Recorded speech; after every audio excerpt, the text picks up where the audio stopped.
To the Murray City Municipal Council meeting for May 19th, 2020. We are glad that you are viewing our proceedings, and because of the current health pandemic, and in order to comply with the governor's directive to stay safe and stay home, and the public health order issued by the county health department and county mayor, we have determined that an in-person meeting, including in attendance by the public and the council, is not practical or prudent. Therefore, this meeting will be held remotely through electronic means. Each person is participating from a separate location. We are totally dependent on the internet and technology to broadcast this meeting and to ensure that the public has an opportunity to view the proceedings. However, there could be a malfunction that is totally out of our control. We don't expect any issues, but we want you to be aware of that possibility. If you would like to submit citizen comments or public hearing comments, please email to city.council@murray.utah.gov. They should be less than 3 minutes and include your name and contact information, and they will be read into the record. All council members are present. So let's get started, and welcome again. Okay, first on the agenda is Pledge of Allegiance, and I have asked Council Member Brett Hales to recite Pledge of Allegiance, and he has happily said he would. So absolutely. Thanks, Diane. Thank you. Okay, I'm going to stand. I pledge allegiance to the flag of the United States of America and to the republic for which it stands, one nation under God, indivisible, with liberty and justice for all. Great. Thanks, Brett. You did a wonderful job. I really appreciate it. We have on the agenda approval of minutes for council meeting May 5th, 2020. And are there any changes or additions to the council minutes?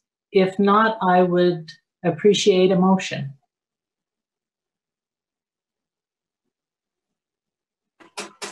I'll make a motion to approve the council minutes of May 5th, 2020. I'll second. Great, thank you. We have the second? I don't know. Get that second. No, I appreciate that. All in favor, say aye. Aye. Aye. Are there any opposed? It didn't sound like it. Okay, minutes are approved. Now we're at the portion of our meeting, which is special recognition. And Mayor Camp, if you would present the proclamation, I would appreciate it. Yes, I will. Thank you very much, Madam Chair. And before I do, I'd like to take just a second and make a comment. And that is that during this COVID-19 issue that we've had, that we're experiencing, we've heard a lot about heroes. We've heard, in fact, a lot. That word gets tossed around a lot. But I do want to recognize, as we recognize and support EMS Week, that these men and women that are on the front line, our first responders, really are out there protecting all of us, and they really are heroes in the sense that they're out there on the front lines. So I appreciate that we're doing this joint resolution tonight. So I'll go ahead and read the resolution.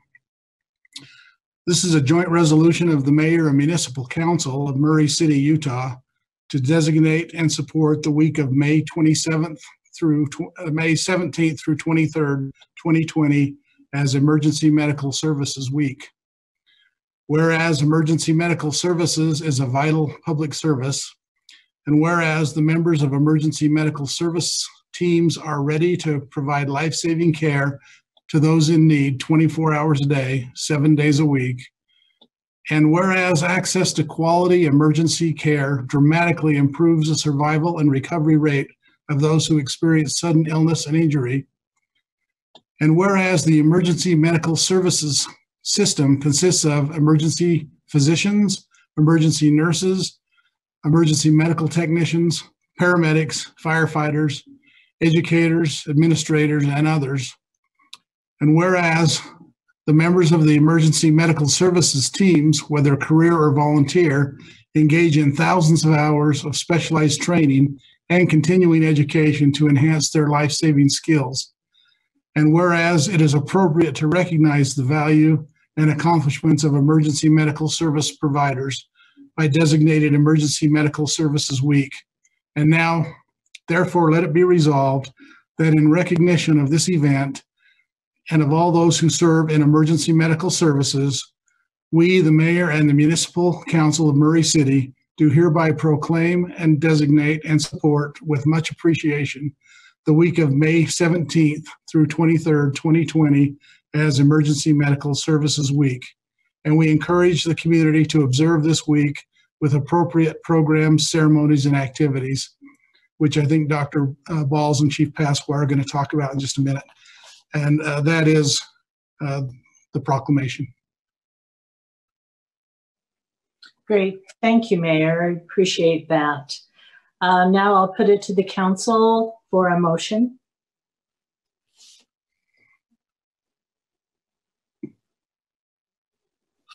I'll make a motion. Oh, go ahead. Go ahead, Brett. Okay, thanks, Dale.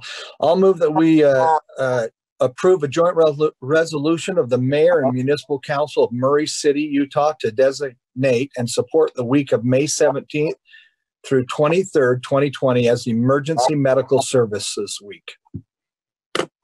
I'll second. Great. Okay, we have a motion and a second. Is there discussion on the motion? If not, Jennifer, would you call the roll? Mr. Hells? Aye. Ms. Martinez? Aye. Mr. Cox? Aye. Ms. Dominguez? Aye. Ms. Turner? Aye. Okay, presenting we have Chad Pasqua and Dr. Adam Balls. Would you guys like to say something or? I'll say a few words and then Dr. Balls will say a few words after.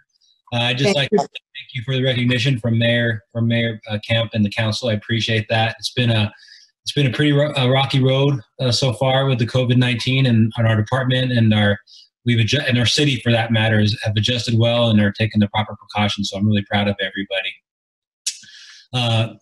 Usually EMS Week, normally EMS Week brings together all the local communities and the medical personnel to publicize safety and honor the dedication of the people who provide the day-to-day services. But because of COVID-19, many of the services across the nation aren't able to celebrate like we used to in the normal ways. The theme, every year there's a different theme. And then this year's theme is Ready Today, Preparing for Tomorrow. So this theme, which was developed long before the COVID started, is particularly meaningful now that we see EMS community rallying and continuing to support those affected by the crisis, also responding to the everyday emergencies that occur in our community. So now more than ever, it's important we honor that and celebrate our EMS professionals who are supporting the well-being of our communities. We also normally have a celebration, and we did that last year at the Senior Center, but we're going to plan one and to celebrate that once the COVID crisis goes away for now, and then we'll share that with everybody and invite everybody to that. But I appreciate the recognition, and I know Dr. Balls, who is our some of you may or may not know that we have a medical director, and Dr. Balls is our medical director for our department. So, and he'd like to say a few words. Great, thanks, Chad. Mayor Kemp and members of the Murray City Municipal Council, I appreciate the opportunity We appreciate the proclamation and recognition of our EMS providers this week. I want to just take a few minutes to say a few remarks about the Murray City Fire Department and the men and women that serve diligently every day to deliver emergency medical care and fire department resources and support to the members of this community. They are truly on the front lines of healthcare. They are in people's homes when they are injured, having heart attacks and strokes and illnesses, and they offer compassionate support to members of the Murray City community. In the face of the COVID-19 pandemic, when the nation was gripped with fear and anxiety and uncertainty, members of the Murray Fire Department responded without hesitation. We developed processes and protocols that would keep our members safe, personal protective equipment, requirements on limiting our gatherings that we normally have in our meetings that we normally have together. And each member of the Murray City Fire Department has responded exceptionally well to this new challenge, which is a great challenge to deal with because it's unseen.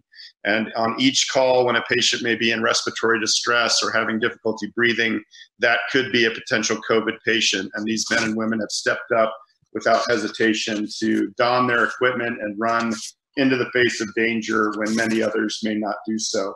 I want to share with you a few comments that appeared on the Murray City Fire Facebook page during this pandemic a couple of weeks ago that really highlight what these men and women do and the care that they provide.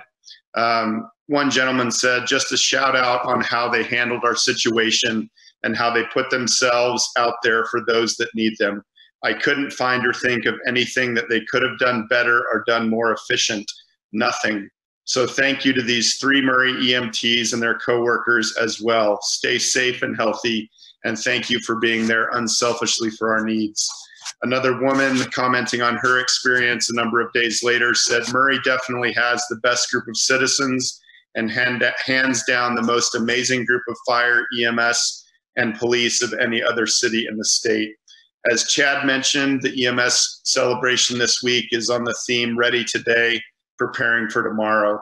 We are grateful to the members of the Murray City Municipal Council for their generous support of the Murray Fire Department. We have a wonderful new facility at Station 81 that has recently been built and that we are now operating out of, which is advancing our technology and advancing our facilities and the place where our Murray City Fire Department members live and reside when they're on shift. The future remains uncertain, but we will know that we will need continued support of the city to be able to be prepared for any disaster or pandemic that may come our way in the near future. This week, we honor these men and women. I want to personally thank them for allowing me to be a part of their team. Over the last number of years that I've served as a medical director, I have become close to many of them and considered many of them extensions of my own family.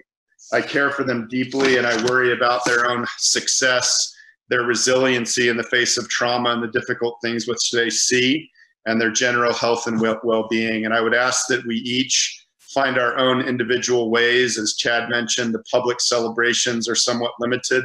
We are doing recognition lunches at Intermountain Medical Center for our EMS community. On Monday, we did one, and on Wednesday and Friday, we will be doing 2 additional lunches. But I would ask each of us to personally reach out and thank these men and women when we have the chance for the work that they do, the service that they provide, and the exceptional manner in which they provide that service to our community. Thank you. Thank you. Thank you so much, Mayor Camp, Chief Pasqua, and Dr. Balls. I would just like to say also how much we appreciate our emergency medical services and what an important part they are to our citizens, and we're in really good hands. Are there any comments from the council? Just a huge thank you, just to reiterate what Diane said. We're indebted to your service, and we're grateful, and it doesn't go unnoticed. No, that's for sure. Again, thank you for all you do. Okay, if there are no other comments, then we will go to citizen comments. And as I mentioned before, you can send an email to city.council@murray.utah.gov, and comments are limited to less than 3 minutes. Include your name and contact information, and they will be read into the record. So, Jan, are there any comments at this point? Yes, I've received one, which I'll go ahead and read to you. Thank you. This is from Rachel Heatley, and Rachel is the Advocacy Director for the Utah Humane Society. She says, "It is my duty to advocate on behalf of the animals of the state of Utah. Today, I am advocating on behalf of the animals in our shelter's custody, as well as our staff who tirelessly care for them. I take the safety of those animals and staff members to heart, which is why I'm asking for help in finally ending the seemingly never-ending saga of the Fountain of Youth building on South 300 West. I am sure the entire council is aware there was yet another fire at the Fountain of Youth building last Friday. It was confirmed to me by your Economic Development Department that this is the third fire in that building since the 1st of January. In addition to the massive waste of taxpayer money that goes into putting out these fires, each episode at the Fountain of Youth building endangers the responding firefighters as well as the whole of our animal shelter, as we are located directly north of this fire hazard. The fires are only part of the problem, however. The building attracts other unsavory and illegal activity, including drug use, and the evidence of this, used hypodermic needles, capped and uncapped, lay all over the ground on the border of our property. These needles are not only unsightly, they are a danger to our staff, volunteers, patrons, and of course our animals. I fear the day a dog paw or a child's sandal-clad foot is impaled by a drug user's cast-off. I understand from my discussions with various city staff and directors that there is work being done to mitigate this issue. We at the Utah Humane Society appreciate that. However, we need the pace picked up. Currently, the winds are roaring in the Wasatch Valley and fire season is nearly upon us. We need the Fountain of Youth building torn down as soon as possible, and until that point, we need it fully secured. It is not a question of if this nuisance of a building will cause destruction to our shelter, but rather it is a question of when. I implore you to take immediate action to prevent the destruction of our shelter and needless injury and even death to our staff and animals. Thank you for your time. That's the only one I've received.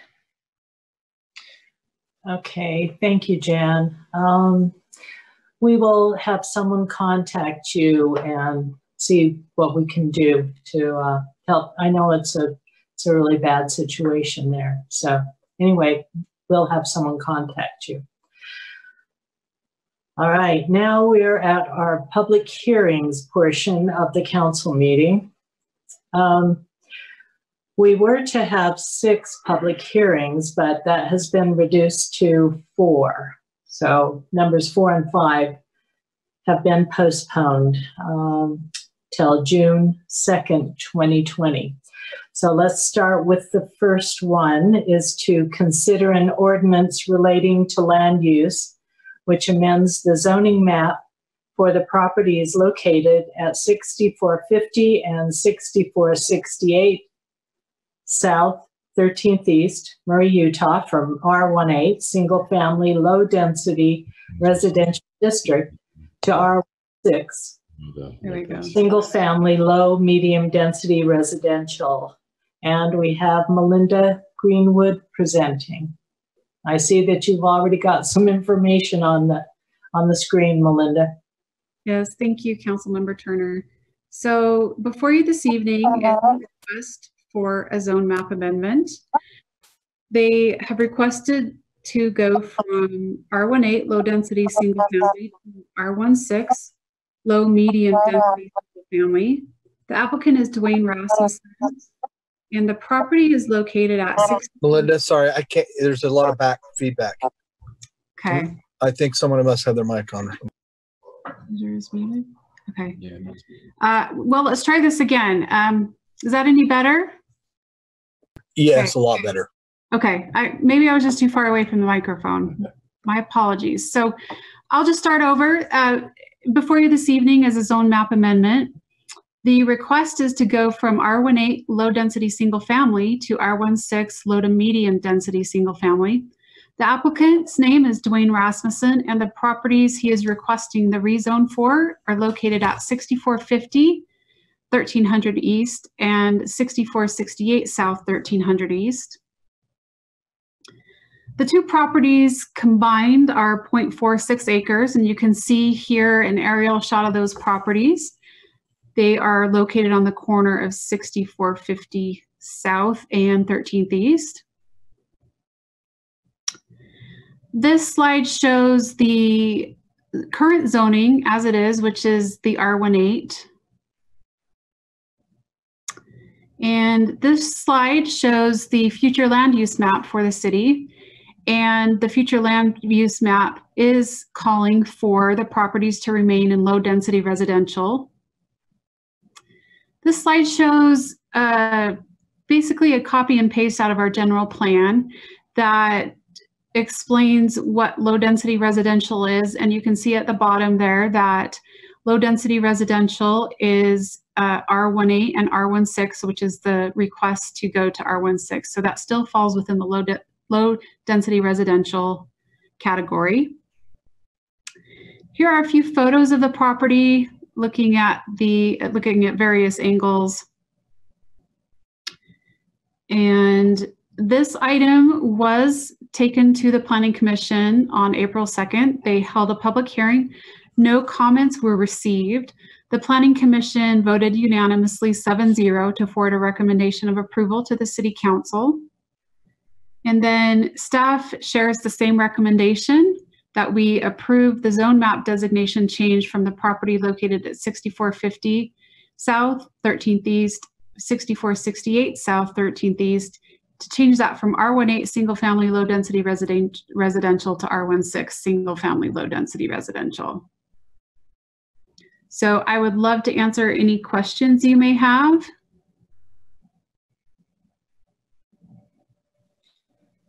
Are there any questions for Melinda at this point? If not, I will open the public hearing. Or, well, first is the applicant here? Does he want to speak to this? Melinda? Okay. I think he was on the call. Dwayne, are you here? I am.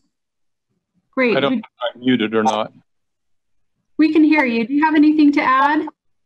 I don't. I think the staff has done a good job of explaining it. The Planning Commission, I think, very expeditiously with it. If you have any questions for me specifically, I'll answer them. If you don't, I would appreciate your support of the zone map amendment.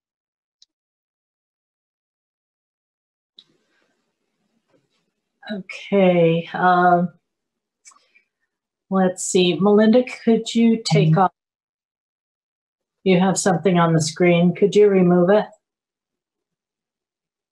Great, thank you. All right, now we're at the public hearing part of it, and I will open it for public comment. Jan, are there any public comments? No, I have not received any public comments. Okay, then I will close the public comment part of the hearing and put it to the council. Are there any questions for Melinda? Or for the applicant? Okay. Seeing none, then I would take a motion. I'll make a motion that we approve an ordinance related to land use amendments and zoning map for the properties located at 6450 and 6468 South 13th East, Murray, Utah, from R18 single family low density residential to R16 single family low medium density residential. Do we have a second? I'll go ahead and second that. Great. Okay, is there discussion on the motion? Okay, hearing none. Jennifer, would you call the roll, please? Mr. House? Aye. Ms. Martinez? Aye. Mr. Cox, Aye. Ms. Dominguez, Aye. Ms. Turner. Aye. Okay, thank you. Let's see, that was passed unanimously. So we will go to the second, which is to consider an ordinance amending section 17.168.050B of the Murray City Municipal Code. Oh, wait. Let's see, I was on 3, I'm sorry. Let's go to 2, which is to consider an ordinance amending 17.168.050B of the Murray City Municipal Code related to conditional use in the transit-oriented development, TOD zone. Melinda, you are presenting again. Thank you. So this item is a text amendment that's coming before you for the TOD, the Transit-Oriented Development Zone. You may all be aware, we only have one area in the city that is zoned TOD, and that is more commonly referred to as the Fire Clay area. And the Transit-Oriented Development Zone is one that typically is developed around transit corridors, and we do have the Fire Clay or the North Murray UTA track station up there. So we received a text amendment request to allow wholesale of lumber and building materials in the TOD zone. That's currently not allowed, and one of the things that Murray City has on the land use code is the use of the land use, various land use codes. So the current zoning ordinance does not allow for the wholesale of lumber, building, and materials. And so the amendment request is to add land use number 5198 into the zone as a conditional use. So I went through this just a little bit earlier, but you can see up at the top of the screen in the Fire Clay area, that's our TOD zone in that kind of salmon colored area. Here's just a closer look. This shows the area that we're talking about. So this is north of 4500 South and west of Main Street and east of the train tracks, and then it goes all the way up to the city boundaries at the north. So our proposal is to allow the land use code 5198, but with certain conditions. So the two changes we would make to the ordinance would be to strike 5198 from the exceptions of uses and to add it in below as a conditional use. And we would limit the ability for that use to be in a location of 30,000 square feet or less. And we would not allow outdoor storage or and then the docks and any delivery area would need to be screened from the public streets. So this has actually come through as a request with a project.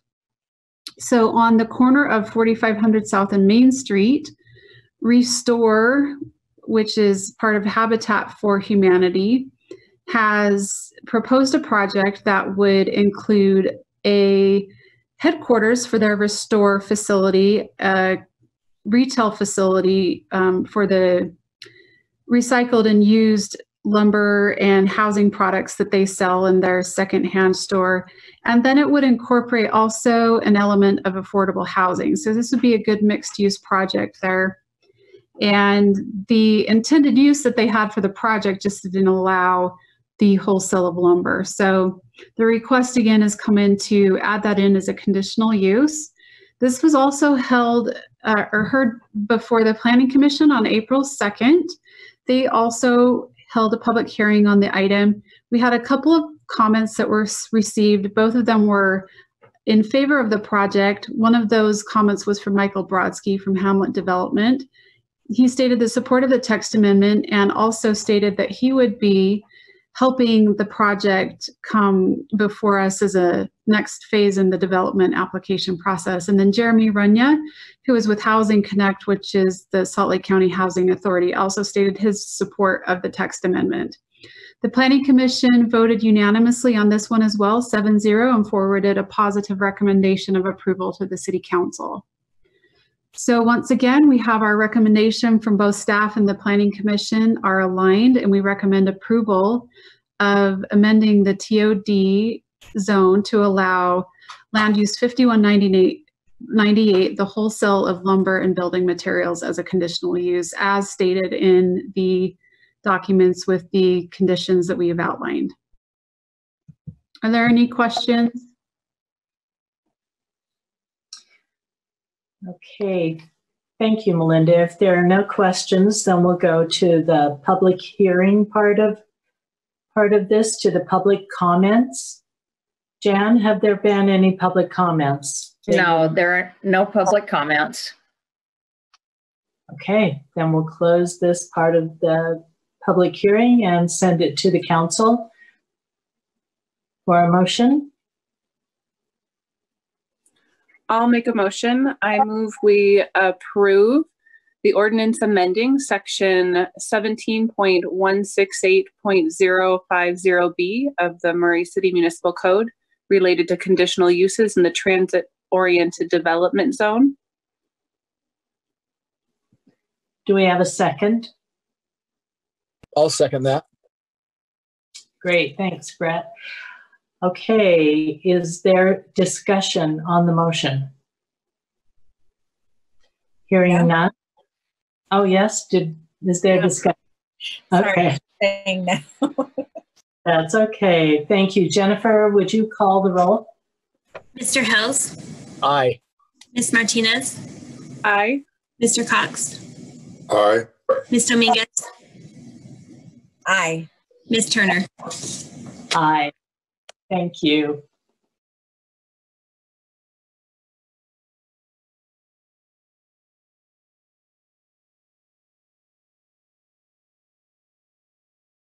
Diane, we can't hear you. Sorry, this muting stuff, I swear, it drives me crazy. Anyway, sorry about that. We're at number 3, to consider an ordinance amending chapter 17.24 of the Murray City Municipal Code related to home occupation businesses. Melinda. Greenwood presenting. Boy, you're busy today. Actually, I was going to let Jared Hall take this one, if that's all right. I think that'd be great. Thank you. Thank you.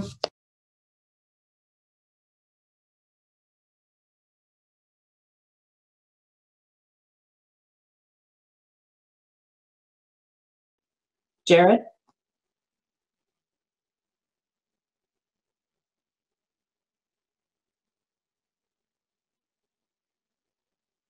Jared, are you there?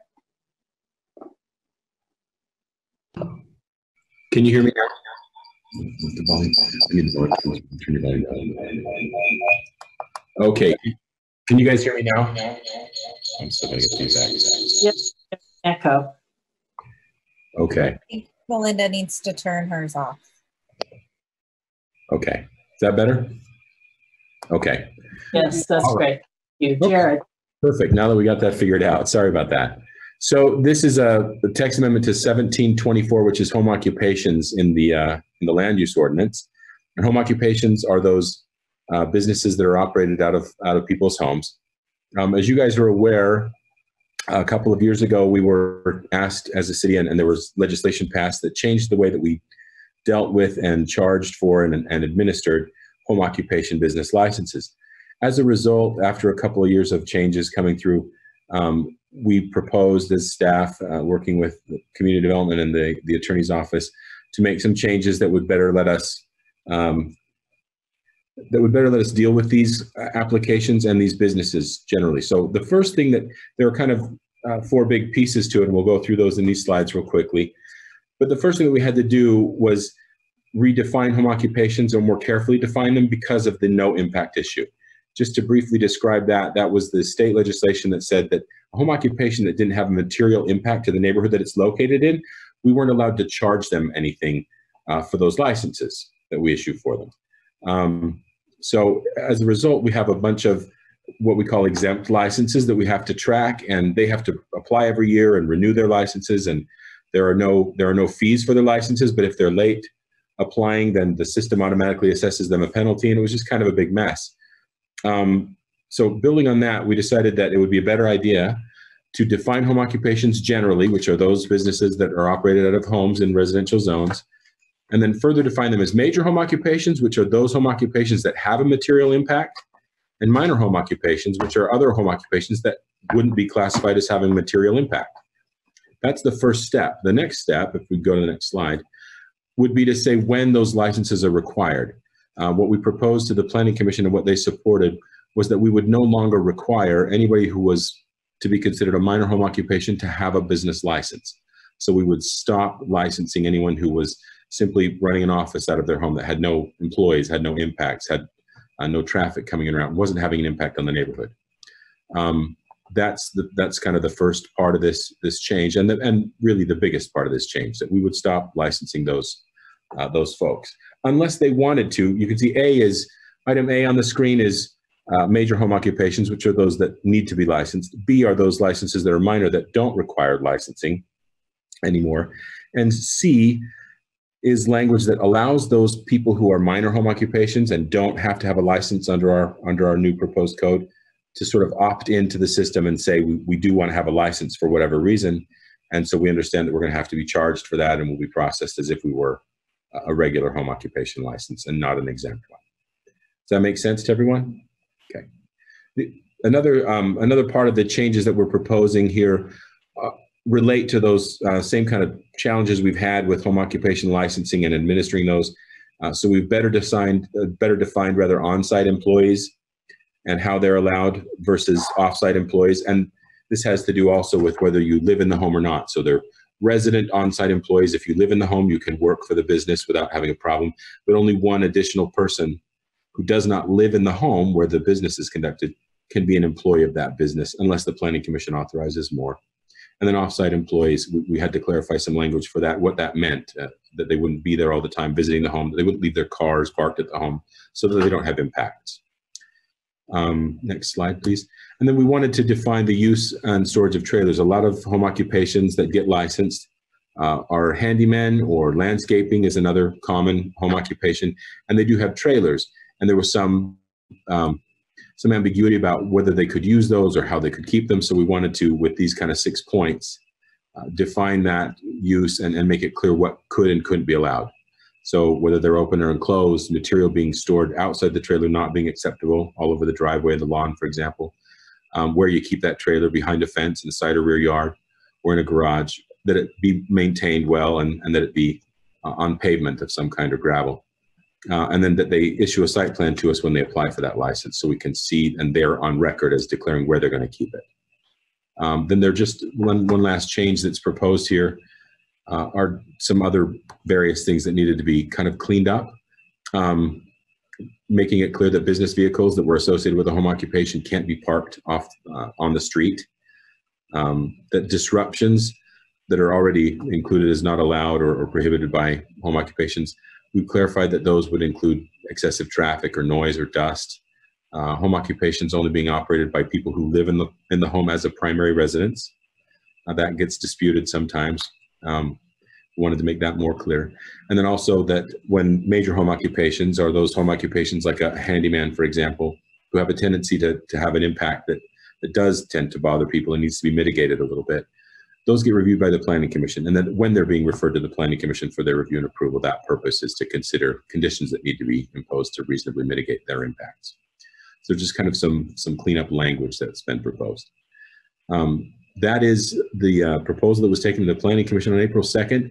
They did review it at public hearing. There were not comments received prior to or at the meeting, and they did vote unanimously to send the positive recommendation to the council that we presented tonight.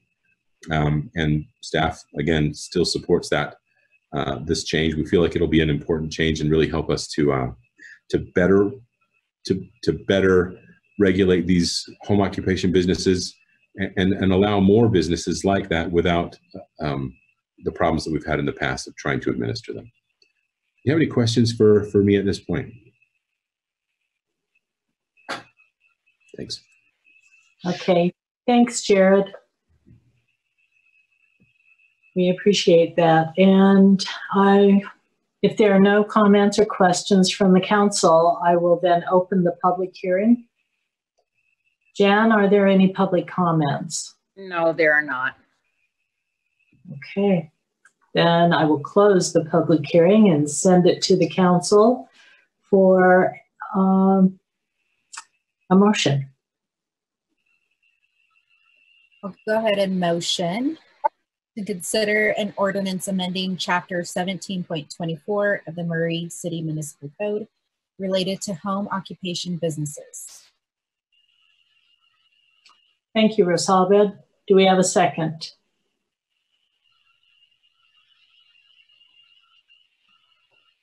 I'll second. That motion was to approve the ordinance? Yes. I'll second it. Okay, great. Thank you. We have a motion and a second. Is there discussion on the motion?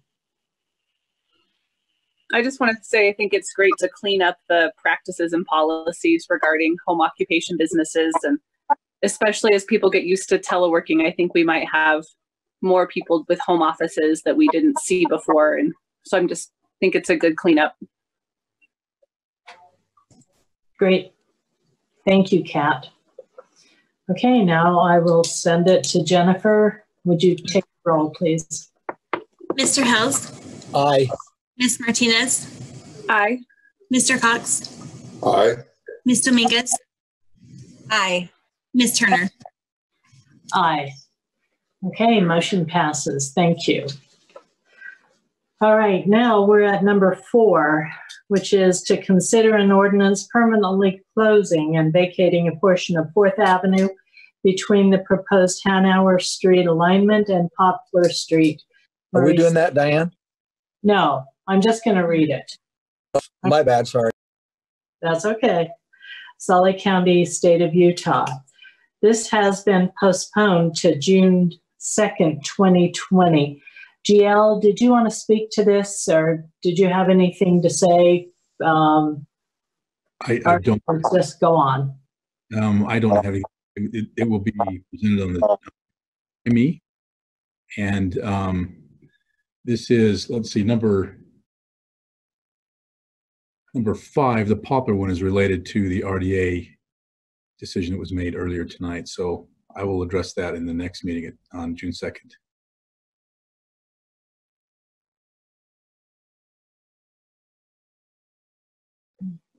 Okay, great. Thank you, GL. All right, I'll read number 5, that's also been postponed to June 2nd. Consider an ordinance permanently closing and vacating a portion of Poplar Street from 4800 South to 5th Avenue, Murray City, Salt Lake County, State of Utah. So we will hear that on June 2nd, and GL will speak to it at that point. Thank you, GL. Now, our last public hearing is number 6, to consider an ordinance amending the city's fiscal year 2019-2020 budget. Brenda Moore presenting. Okay, as we talked about in the council, the committee of the whole, excuse me, the wastewater fund had in their budget for fiscal year 2021 a purchase of a vacuum truck. And they have gotten an opportunity to purchase one that is on a local lot, so we don't have to wait the 9 to 12 months for a new truck. Its price is a little bit less, and so we are asking that we do a budget opening and take $425,000 from their reserves to purchase this truck.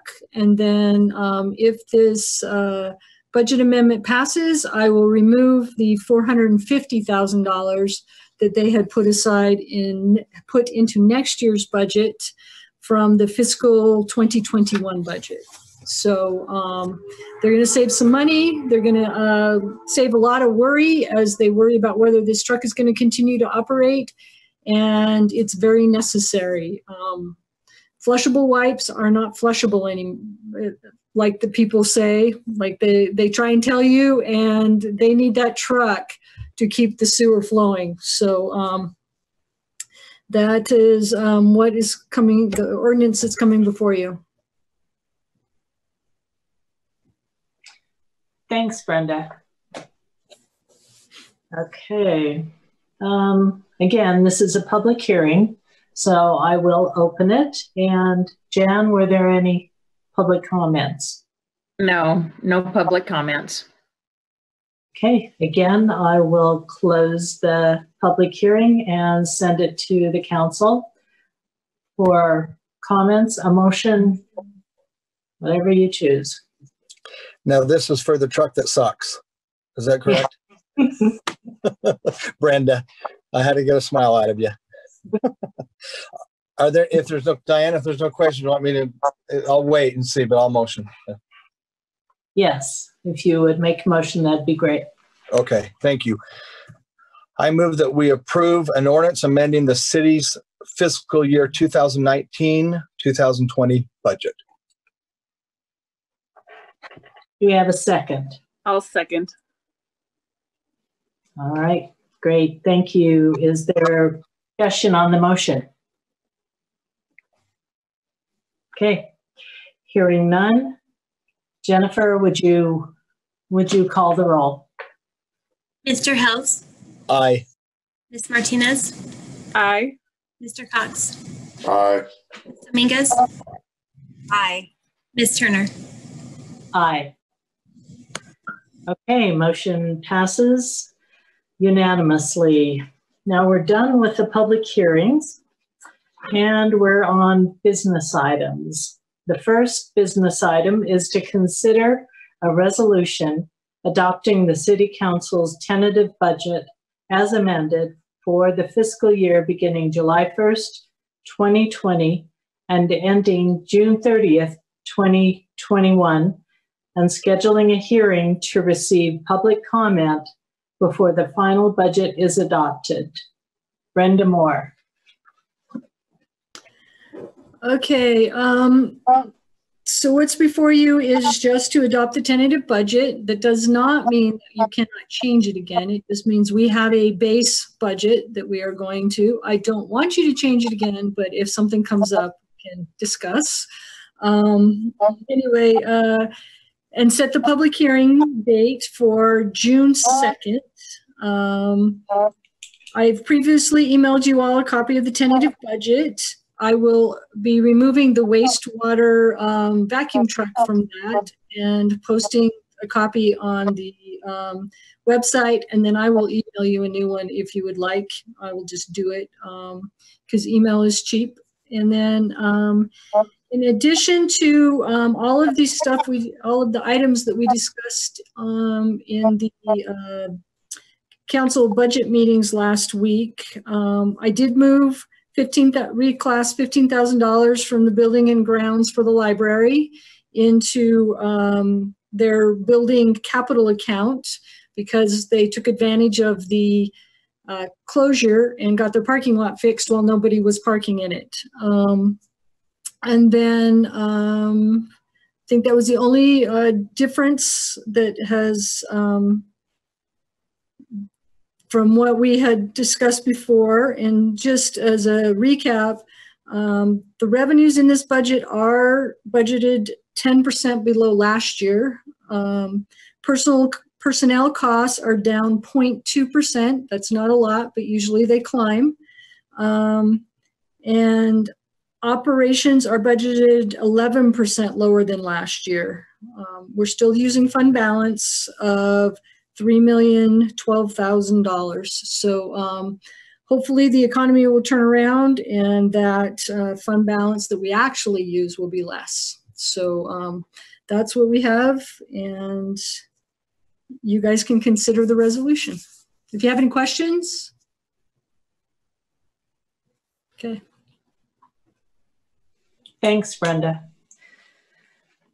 Okay, if there are no questions at this point for Brenda, then I would I would appreciate a motion for the resolution which reflects the June 2nd date.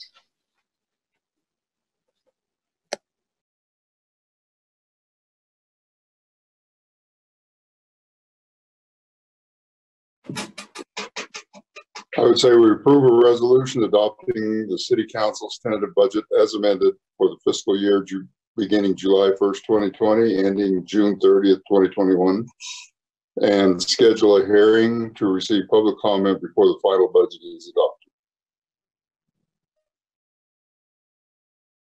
Okay, we need to schedule the hearing for June 2nd. Is that supposed to be part of the motion?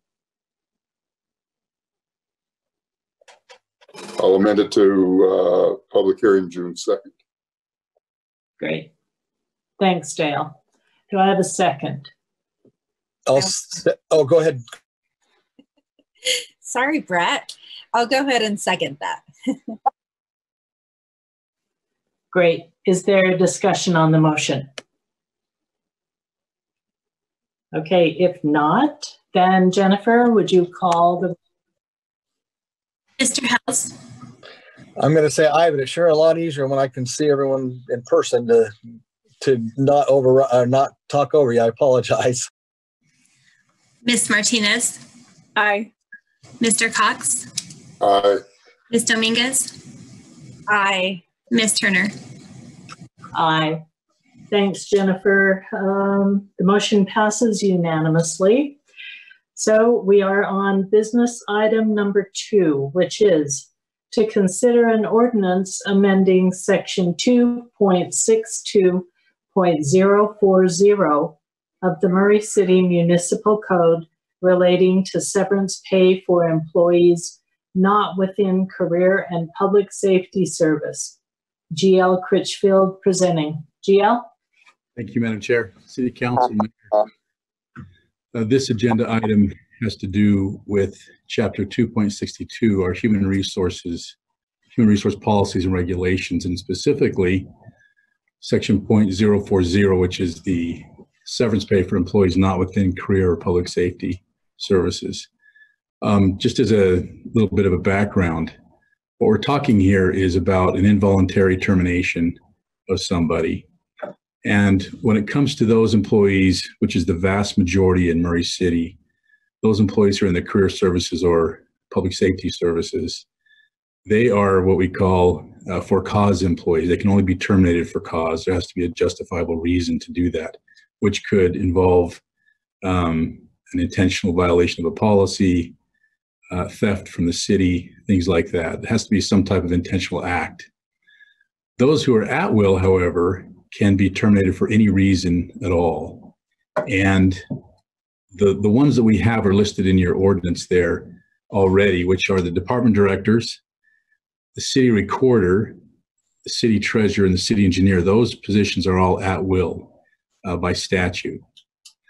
What this amendment would do would add to those at will employees who could receive severance the administrative staff in the mayor's office and administrative staff in the city council office.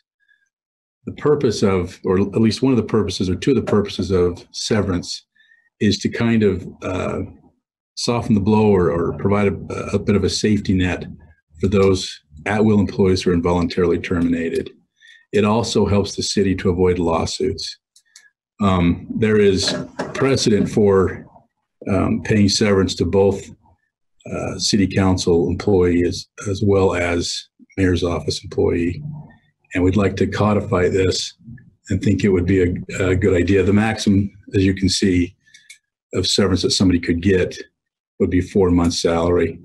So it's not a great deal, but it is something that would soften the blow and would help avoid lawsuits. I'm happy to take any questions that you have. Council, do you have questions for GL? Yeah, if I could, Madam Chair. Yes, Dale. You said that at-will employees or that there are at-will employees by statute. Is that state statute or city statute? That's state statute. Thank you. Mm-hmm.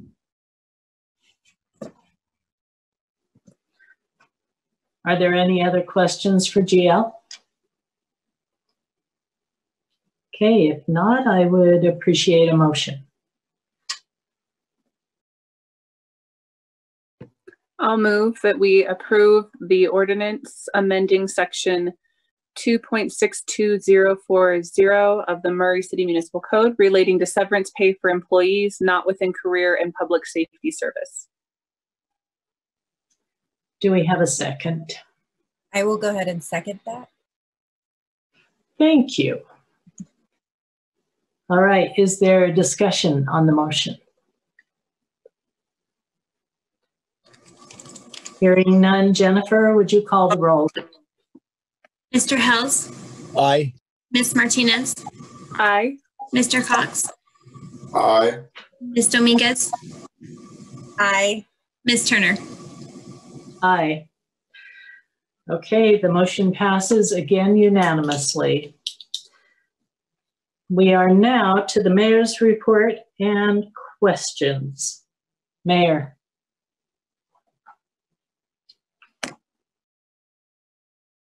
Okay, thank you, Madam Chair. To start with this evening, I want to inform the council that we received just today, this morning, a notice of termination of agreement from Salt Lake County regarding the TRCC funds for the Murray Theater. So in other words, the agreement to participate in the Murray Theater has been canceled due to the fact that the TRCC revenue comes from restaurant, car rentals, and transient room tax.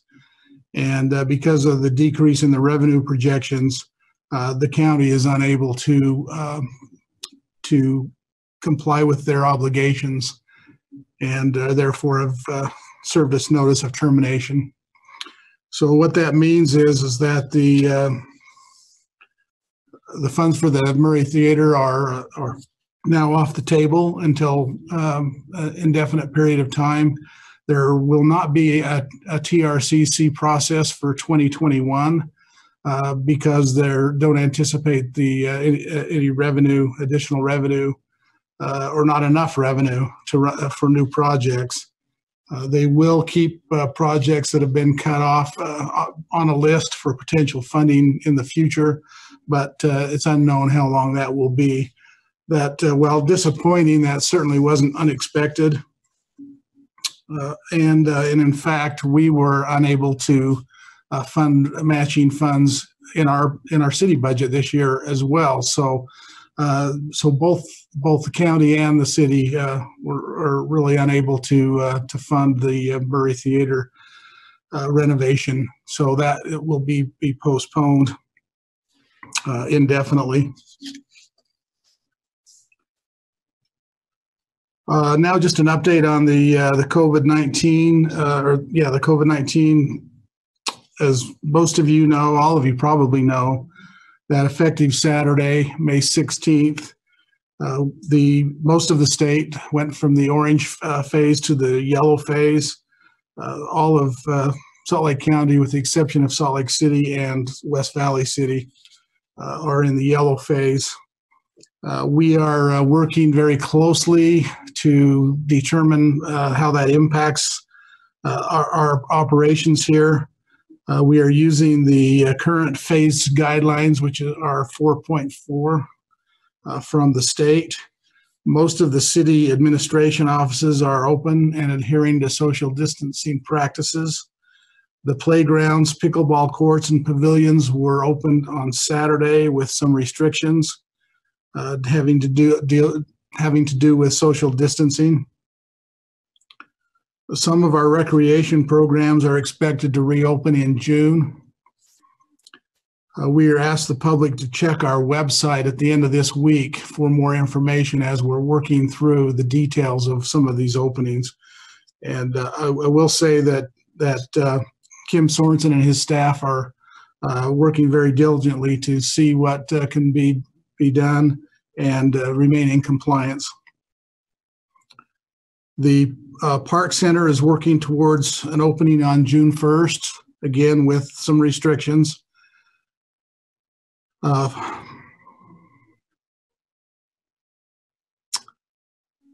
The library is working towards opening with a limited capacity. And when I say limited capacity, it's really the going to be limited to their use of the computers.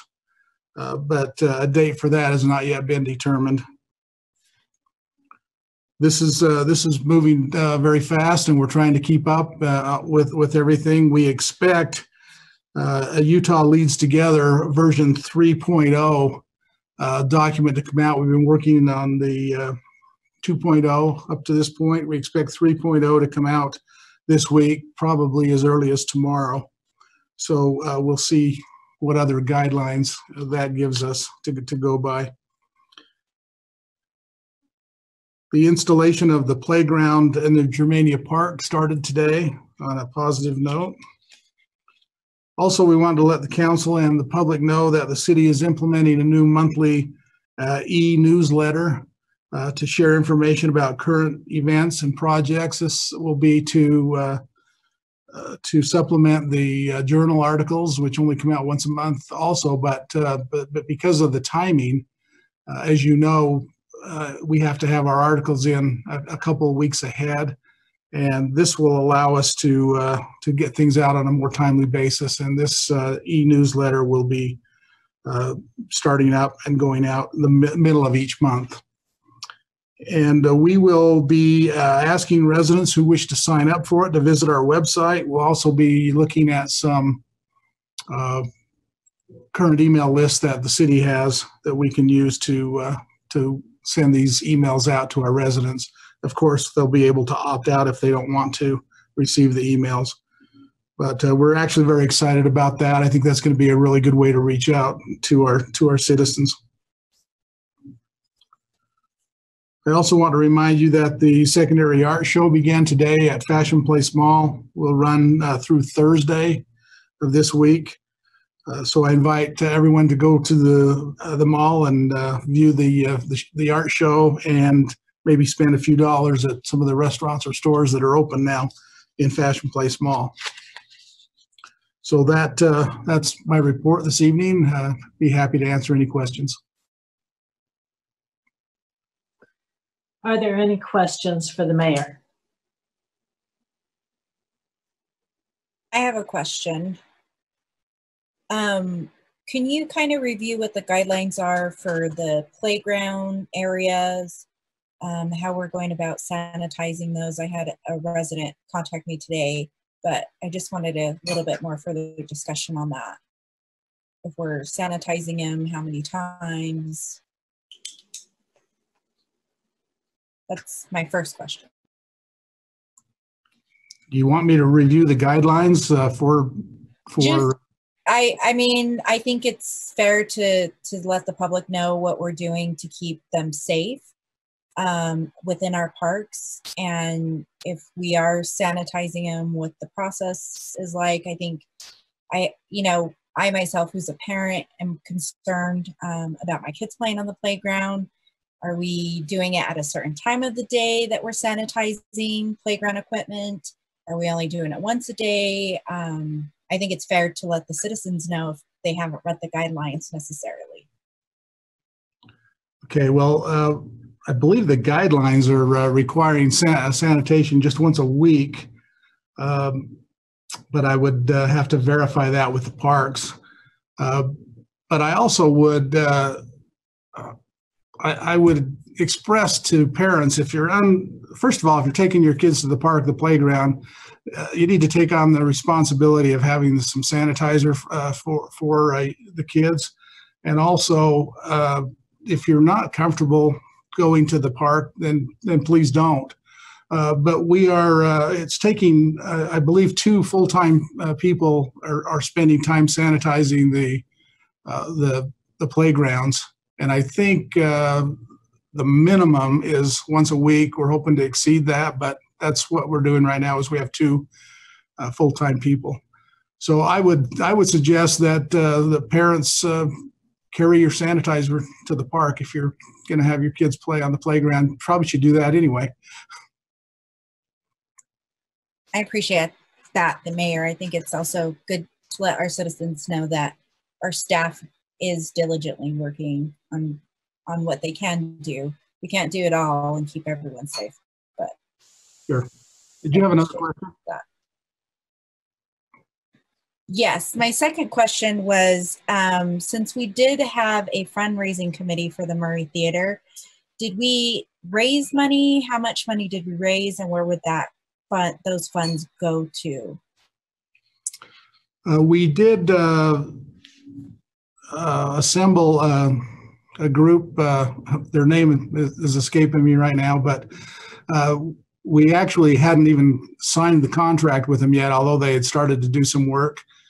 There have been no funds committed. So we're looking right now at contracts with them, with the architect, and with the contractor to see what we need to do to modify and to terminate those contracts as well. But there were no funds. We have not accepted any funds for the theater at this point to be redistributed or returned. All right, thank you, Mayor. Yeah.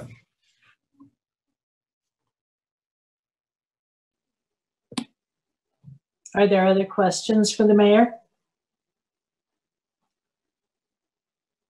Okay. Hearing none, then we will be adjourned. Thank you.